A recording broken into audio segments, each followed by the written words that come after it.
నా పేరు Daravanth, Janasena party Rayalaseema regional coordinator. ఇదేం అందరికీ తెలుసు, రోజా మన వైఎస్ఆర్సీపీ మహిళ రోజా. వైసీపీ గెలిచినప్పుడు ఇలా ఫ్రెష్గా ఉండింది. ఇప్పుడు వైసీపీ ఓడిపోయినాక ఇలా వాడిపోయింది. ప్రజెంట్ రోజా పరిస్థితి ఇలా ఉంది. ఈ వాడిపోయిన రోజా ఇలా దీని పరిస్థితి ఇలా ఉన్నా కూడా ఈ రోజాకి కొంచెం కూడా కొవ్వు అనేది తగ్గలేదు. కొవ్వు తగ్గకపోగా నోటికి వచ్చినట్లు మాట్లాడుతుంది రోజా.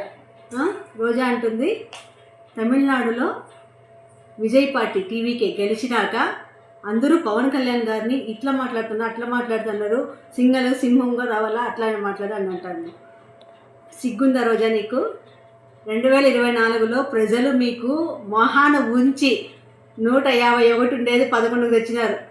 ఇంకా నెక్స్ట్ 29 ఎలక్షన్లో సింగిల్ అంటే మీరు సింగిల్ డిజిట్కి పడిపోతారు. అది తెలియకుండా ఈ సిగ్గు లేనిది, ఈ నాలెడ్జ్ లేనిది, ఈ కొవ్వెక్కిన ఈ రోజా పరిస్థితి ఇట్లున్నా కూడా నోటికి వచ్చినట్లు మాట్లాడుతుంది. అసలు నీ గురించి ఏం మాట్లాడినా తెలుసా?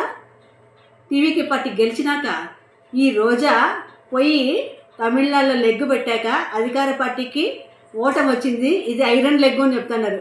ఫస్ట్ నిన్ను చూసి ఎంతమంది నవ్వుకున్నారు చూడు. గురువింజ ఉంది కదా, ఈ గురువింజ అనేది ఉంటుందన్నమాట. ఇట్లా గురువింజ అందరికీ తెలుసు. ఈ గురువింజ కింద నలుపు ఉంటుంది. ఈ నలుపు తెలియక ఈ గురువింజ ఎరుపుని చూసి ఎగిరి పడుతుంది. కానీ ఈరోజు రోజా బతుకు ఇలా ఉన్న రోజా వైసీపీలో ఇలా అయిపోయింది. ఫస్ట్ నీ బతుకు ఏందో చూసుకోయే, మిగతా వాళ్ళకైతే మనం మాట్లాడదాము. నోరు